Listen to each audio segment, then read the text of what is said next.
So now हुडको limited अब देखिए 180 रुपये 15 पैसे का प्राइस है और यहाँ पर Q3 अच्छे नंबर्स आए थे, फिर भी यहाँ पर जो हुडको के अंदर गिरावट है वो बढ़ती जा रही है।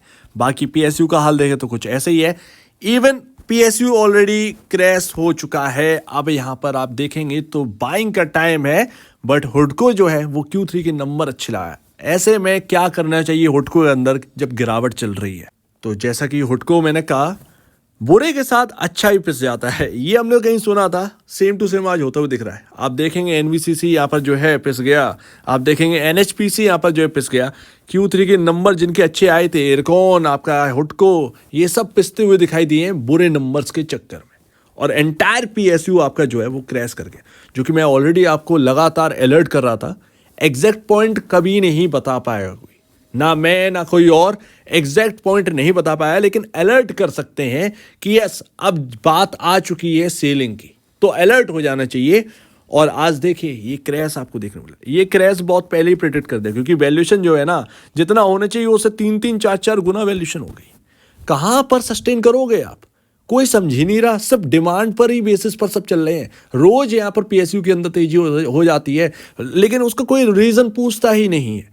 लेकिन हुडको फिर भी यहाँ पर जो है फ्यूचर काफ़ी स्ट्रॉन्ग है, जिस तरीके से बजट में यहाँ पर अनाउंस किया गया। और उसके बाद ग्रोथ लाने के लिए कंपनी कह रही है कि भैया फाइनेंसिंग हम करेंगे इंफ्रा प्रोजेक्ट्स के अंदर अक्रॉस स्टेट्स।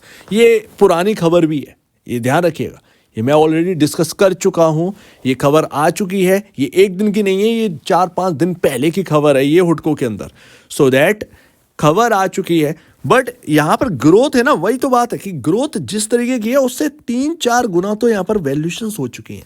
सस्टेनेबिलिटी कहाँ पर आएगी, ये सबसे बड़ी बात आती है। और यहाँ पर एक खबर से ही सब कुछ यहाँ पर जो है पलट गया। PSU का टैग भी था, तो यहाँ पर जो है कोई पूछ ही नहीं रहा था कि होना क्या है। तो पहले अर्निंग्स तो आने दीजिए, खबर तो आ गई, खबर के बेसिस पर यहाँ पर जो है मूव मिल गया, लेकिन अर्निंग्स आने दो तब तो यहाँ पर चलेगा, कुछ बात तो बनेगी। तो अभी यहाँ पर जो है 227 के अराउंड इसका हाई है, और अभी हमें स्टॉक जो है वो 180 देखने को मिला है। क्या और गिरावट आ सकती है? बिल्कुल आ सकती है। या तो कल के दिन काफ़ी PSU के अंदर खरीदारी देखने को मिल सकती है। बहुत ही इंपॉर्टेंट लेवल्स आ चुके हैं, चाहे हुडको हो, आपका जो है आपका RVNL, इरकॉन, आपका यहाँ पर जो है जितने भी एंटायर PSUs कल के दिन सुबह गिरावट झेल लें तो झेल लें, अदरवाइज शाम तक आप देखेंगे कि एक बड़ी तेजी आ गई। पॉसिबल है, सभी यहाँ पर जो है ऐसे बाइंग लेवल्स आ चुके हैं जहाँ पर खरीदारी आनी है। सो दैट यहाँ पर हुडको में भी वेट करिएगा। हुडको को अगर आपने हायर साइड खरीदा है, तो जब आपने PSU पर बैट की यही है, आपने लॉन्ग टर्म के लिए सोच रखा है कि यार जिस तरीके की बात है, जिस तरीके की ये पॉजिटिव इम्पैक्ट्स पड़ेंगे, आगे ग्रोथ जर्नी बहुत ही बेहतरीन रहने वाली है, तो ऐसे में अगर आपको निचले लेवल मिलते हैं तो फिर ऐसे में एवरेज करने में क्या ही हर्ज है। जब आपको निचले लेवल मिले तो आप एवरेज कर लीजिएगा।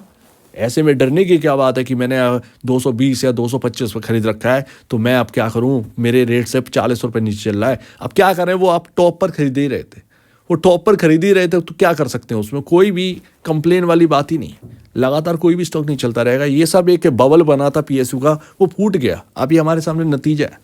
तो अभी अगर आप देखें तो हुडको ने कोई बड़ा रिटर्न दिया नहीं एक्चुअल में। अगर आप देखें 100 के अराउंड यहाँ पर जो है इसका IPO ही आया था, ठीक है।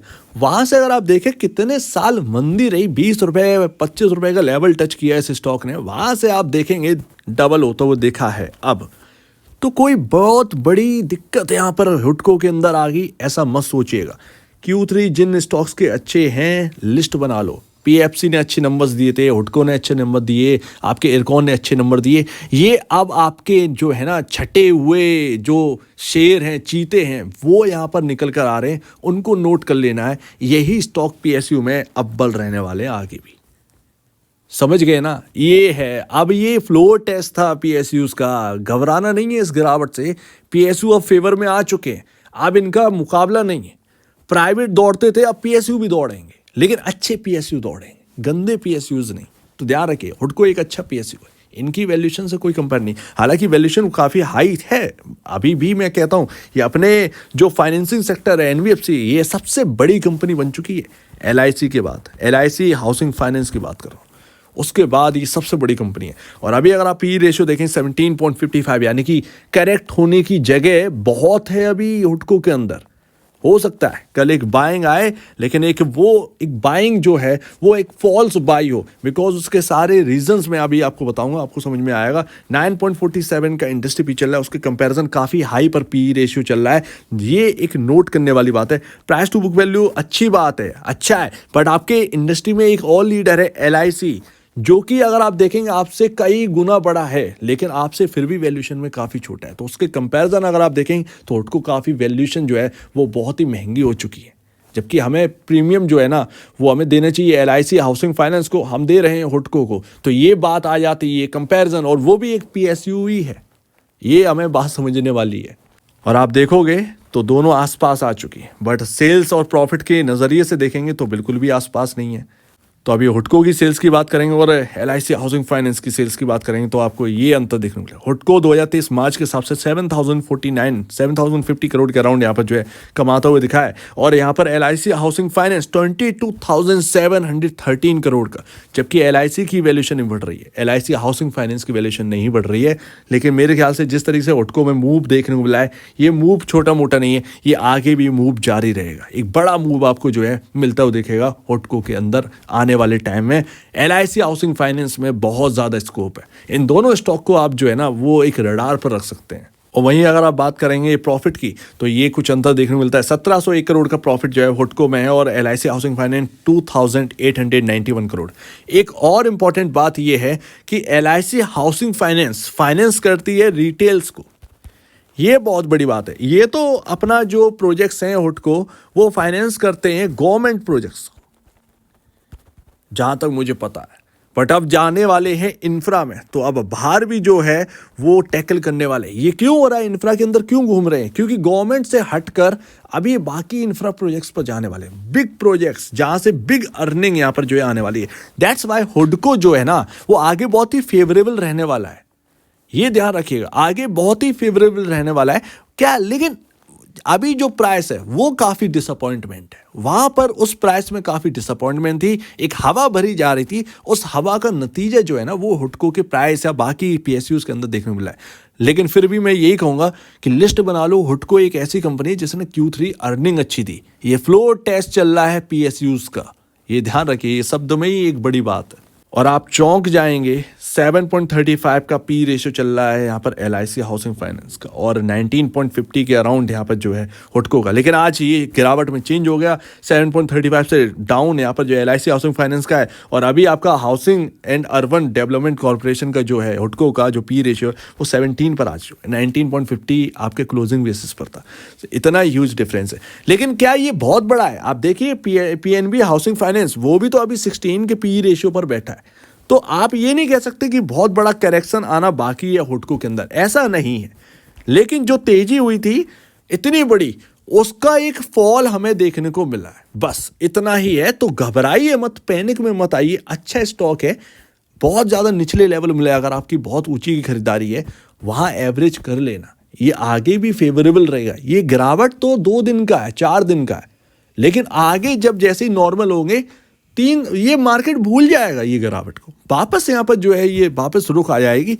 हालांकि ये कहना काफी मुश्किल है कि जैसी तेजी अभी PSU में बनी है वैसी तेजी बनेगी, लेकिन ऐसा यहाँ पर जो है ना होना भी नहीं चाहिए। ये रिटेल इन्वेस्टर के लिए काफी यहाँ पर जो है खतरनाक भी रहता है, बहुत सारे रिटेल का पैसा डूबा है, तो ऐसा नहीं होना चाहिए। ये एक ब्लाइंड बाई चल रहा था, उसका नतीजा हमें देखने को मिला है। तो हमेशा नंबर्स के दम पर चलना चाहिए, ना कि ये खबर से। मैंने ऑलरेडी कहा था कि खबर बेसिस पर चल रहा है, खबरों पर चल रहा है ये PSU। अदरवाइज नंबर बेसिस आने दीजिए, तब पता चलेगा असली कहानी क्या है। वही कहानी पता चल रही है। लेकिन हाँ, बस यही है, हुडको अच्छे नंबर पेश किए, इसको यहाँ पर ध्यान रखना है। लेवल का है सपोर्टिंग का, बहुत ही इंपॉर्टेंट लेवल 162, बहुत ही इंपॉर्टेंट लेवल। इसके अंदर यहीं पर थोड़ा सा कंसोलिडेट हुआ था 3-4 दिन, और उसके बाद यहाँ पर जो है ना तेजी पकड़ी थी 220 तक की। ये आपके सामने हुडको के अंदर हुआ। तो 162 बहुत ही इंपॉर्टेंट लेवल है। गिरावट भी यहीं पर हुई थी, यहीं से संभला था। तो 162 160 रुपए बहुत ही इंपॉर्टेंट जगह है। यहाँ पर कल के दिन खरीदारी लौटनी चाहिए। कल के दिन सुबह सुबह कहीं ना कहीं PSU जो है वो प्रेशर में दिखाई देंगे, लेकिन शाम तक देखिएगा कि क्या रहता है, ये ध्यान रखिएगा। उसके बाद अगर ये 160 का लेवल टूटा, कहाँ तक पॉसिबल लगता है? 20 डेमा, ये ये आपका 150 के अराउंड, 150 के अराउंड, यानी कि 20 रुपए की और गिरावट हमें देखने को मिल सकती है। ये ध्यान रखिए, 20-25 रुपए की और गिरावट। ये अराउंड यहाँ पर जो है ना, एक सही जगह अगर आप पूछोगे खरीदने का कहाँ पर है इस वक्त, तो मैं यही कहूँगा कि सही जगह जो खरीदने के लिए है ना, वो 140 के अराउंड है। नई खरीदारी के लिए, न्यू खरीदारी। लोगों को अच्छा नहीं लग रहा होगा, लेकिन क्या करें, आपका 20 डेमा उधरी है और यही सबसे बड़ी बात। और उधरी अच्छे सपोर्ट्स हैं। ये रोज की जो तेजी हुई ना, इनमें सपोर्ट जो है ना वो बहुत पीछे छूट गए थे। तो कल के दिन अगर मिल गया सपोर्ट, अच्छी बात है। अदरवाइज ये कहीं ना कहीं 150-140 के जगह ही एक सही खरीदने की जगह होगी, नई खरीदारी करने की जगह होगी। किसी को अगर एवरेज करने के लिए बैठा है, उधरी करना, उससे पहले मत करना। सो उम्मीद है काफ़ी कुछ आपको समझ में आया होगा इसके बारे में। अच्छा पीएसयू है, बस ये है कि बुरे पीएसयू के साथ साथ अच्छा पीएसयू भी पिस गया आज की गिरावट में, और ये होना ही था। मैंने ऑलरेडी आपसे कहा था कि गिरावट आएगी तो इस अच्छे पीएसयू को भी यहाँ पर चकनाचूर कर देगी, तो वही यहाँ पर होते हुए दिख रहा है। उम्मीद है आपको अब समझ में आ गया होगा कि हुडको के अंदर क्या है। तो इन लेवल्स का वेट करें, कहीं ना कहीं आपको कल यहाँ पर खरीदारी मिल जाएगी। अदरवाइज 140-150 के अराउंड आप देखिएगा। नई खरीदारी के लिए जगह अच्छी वहीं पर बनेगी। एवरेज भी करना है तो वहीं करिएगा। तो आपका यहाँ पर जो ब्रोकर है या एडवाइजर है, उनसे एक बार और सलाह ले लीजिए। अदरवाइज ये सारे पॉइंट्स हैं, इनको यहाँ पर जो है आपको रिसर्च करनी है, आपको स्टडी करनी है। आप खुद भी समझदार हैं, आप इनको समझ सकते हैं। तो आपका क्या कहना है इसके ऊपर कमेंट सेक्शन में कहिए। और अब वीडियो देखने के लिए बहुत धन्यवाद दोस्तों।